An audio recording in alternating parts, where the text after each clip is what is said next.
अस्सलाम वालेकुम, आप देख रहे हैं बोल न्यूज़। मैं हूं सैयद रजी। हेडलाइंस आप जान चुके हैं। अहम खबर दें आपको, IMF ने पाकिस्तान की माशी आशारियों की तफसीलात जारी कर दी।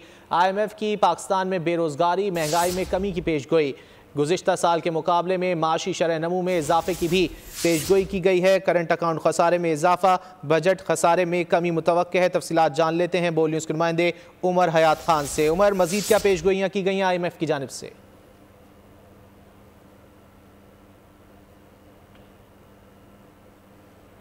उमर हयात खान से रब्ता करने की कोशिश कर रहे हैं। IMF ने पाकिस्तान की माशी आशारियों की तफसीलात जारी कर दी हैं।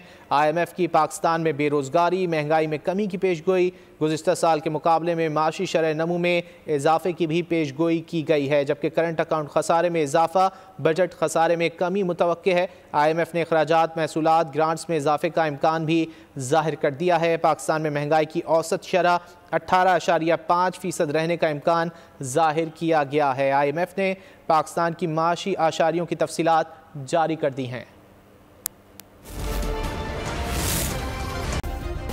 सब्सक्राइब करें और बेल दबाएं ताकि कोई खबर रह न जाए।